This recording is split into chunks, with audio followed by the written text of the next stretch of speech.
Assalamualaikum warahmatullahi wabarakatuh. Nama saya Rejiwan Dika Sasmito dari kelas F dengan NIM 2019 51008. Di sini saya akan menjawab dan menjelaskan tentang soal ujian tengah semester praktikum statistika teknik yang telah diberikan oleh Bu Esti. Di sini ada dua soal. Yang pertama yaitu untuk membuat program untuk membuat resume nilai mahasiswa. Yang kedua yaitu mencari min, median, modus, kuartil, desil, persentil. Nah, pertama kita akan membuat program resume nilai mahasiswa. Pertama di sini kita akan membuat variabel, yaitu variabel dengan nama nilai UAS yang digunakan untuk menampung data nilai mahasiswa, yaitu berupa huruf yaitu A, B, C, D, dan E dengan tipe data karakter atau C. Kemudian kita membuat variabel kembali dengan nama resume yang digunakan untuk mengelompokkan data dengan sintak faktor dalam kurung parameternya yaitu nilai UAS atau data yang telah dimasukkan di atas. Kemudian kita panggil variabel resume untuk menampilkan data-data yang telah dikelompokkan oleh sintak faktor.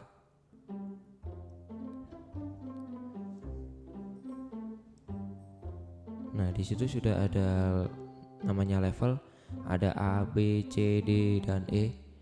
Kemudian kita akan menghitung jumlah data dari setiap nilai seperti A berapa, B berapa, C berapa, D berapa, dan E berapa. Kemudian kita di sini menggunakan sintak summary untuk menjumlah data dari setiap nilai. Di situ ada nilai A dengan jumlah 5, kemudian B dengan 1, dan seterusnya, bisa lihat di layar.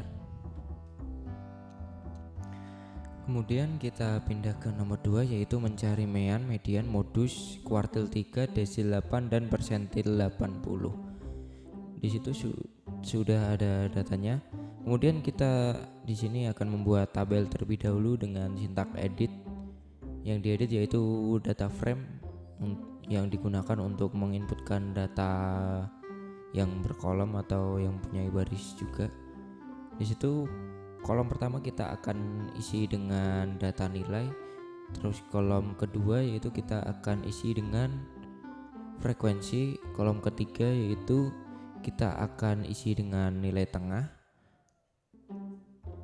yang kolom keempat yaitu kita akan isi dengan hasil perkalian antara frekuensi dengan nilai tengah. Kemudian di kolom keempat ada F besar yaitu jumlah frekuensi semua kelas sebelum kelas kuartil 3. Kemudian kita panggil tabelnya untuk menampilkan data tabel untuk cek apakah sudah betul atau belum. Kemudian kita akan mencari mean. Di sini kita akan membuat variabel mean. Kemudian kita menggunakan sintak sum untuk menjumlahkan tabel di kolom nilai tengah. Kemudian kita bagi dengan jumlah kolom frekuensi. Kemudian kita panggil mean. Nah, itu adalah hasil dari mean yaitu 61,75. Kemudian kita pindah ke median. Pertama kita akan menentukan intervalnya terlebih dahulu dengan menggunakan sintak sum yang di dalamnya ada tabel frekuensi, kemudian ditambah 1 terus dibagi 2. Kemudian kita deklarasikan LO yaitu batas bawah kelas kuartil. Kemudian ada C yaitu lebar kelas. Kemudian kita ada N di situ ada jumlah kolom frekuensi. Kemudian kita ada F untuk jumlah frekuensi semua kelas atau sebelum kuartil 3 semua itu dijumlah. Kemudian kita mencari mediannya lalu dengan rumus LO plus dalam kurung C kali N bagi 2 kurangi F besar dibagi frekuensi. Hasilnya yaitu 62,31818.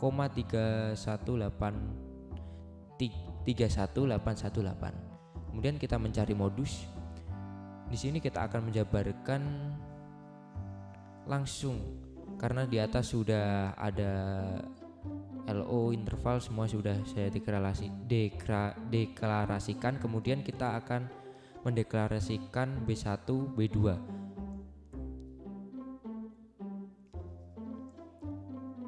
Nah, di situ sudah kita menuliskan B1, B2, kemudian kita membuat variabel modus yang berisi rumus dari modus yaitu LO plus C kali B1 per dalam kurung B1 plus B2. Kemudian kita panggil variabel modus dan hasilnya 63. Kemudian kita pindah ke kuartil 3. Nah, DPG 3 ini yaitu batas bawah kelas kuartil. Kemudian F kaki 3 merupakan frekuensi dari kuartil 3. Nah, kita di sini menjabarkan satu-satu dulu dengan variabel terserah kita. Yang penting nilai dari variabel tersebut kita hafal untuk dimasukkan ke dalam rumus nanti.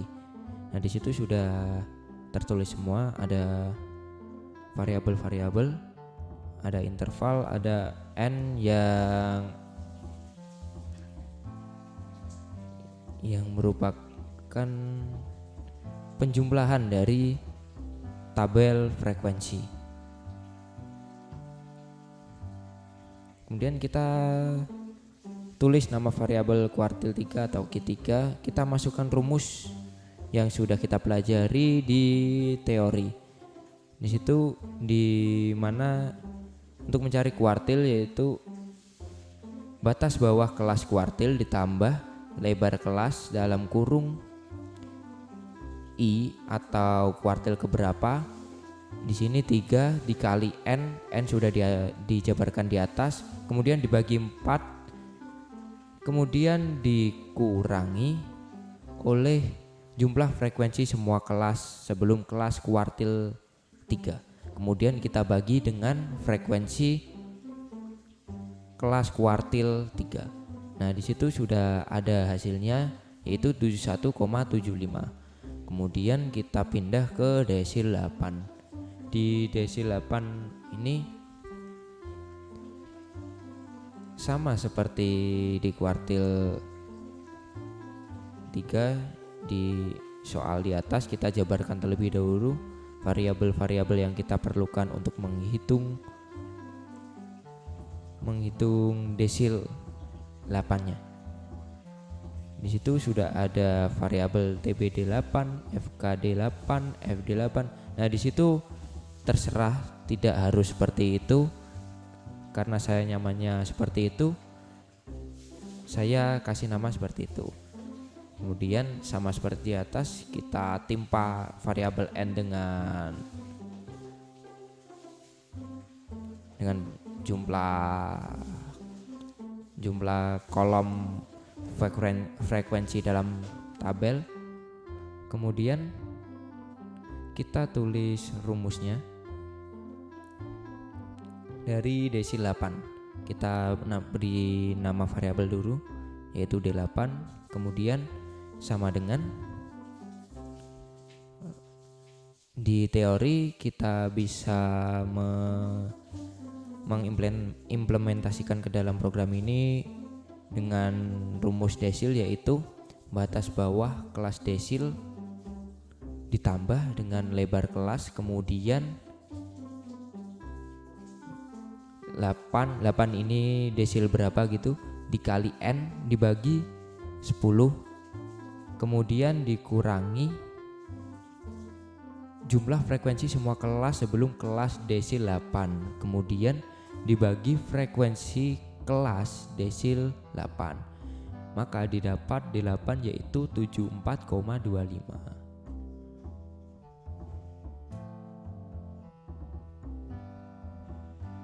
Nah, selanjutnya kita akan mencari persentil 80.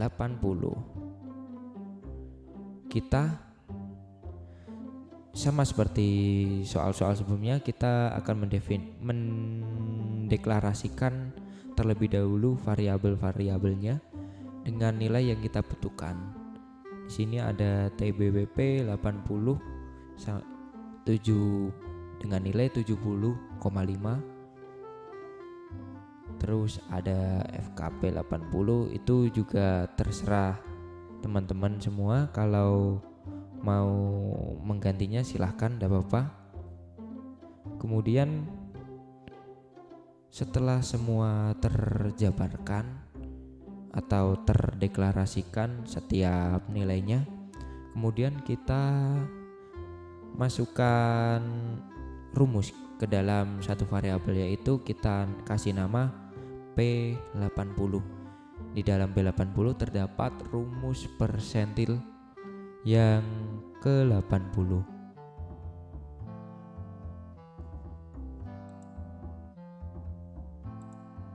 Dengan rumus batas bawah kelas persentil 80 ditambah lebar kelas, kemudian desil 80 dikali N, kemudian dibagi 100 dikurangi jumlah frekuensi semua kelas sebelum kelas persentil 80. Kemudian semua nilai tersebut dibagi dengan frekuensi kelas persentil 80. Kemudian kita panggil variabelnya P80. Nah, di sini persentil 80 jawabannya yaitu 74,25. Untuk 3 soal ini itu hasilnya. Kita pindah ke membuat grafik dari data di atas. Di situ saya menggunakan plot untuk sintaknya, yaitu berupa titik-titik dalam grafiknya. Kalau untuk bar kita bisa gunakan bar plot, tapi saya menggunakan plot. Kemudian kita dalam plot isi parameter dengan kolom XI atau nilai tengah, kemudian tabel frekuensi. Kemudian kita namai tabel tersebut dengan data nilai. Nah, di situ sudah ada gambar grafiknya. Seperti itulah gambar grafik dari data di atas. Cukup sekian penjelasan dari saya. Apabila ada kesalahan mohon dimaafkan. Kurang lebihnya minta maaf. Wassalamualaikum warahmatullahi wabarakatuh.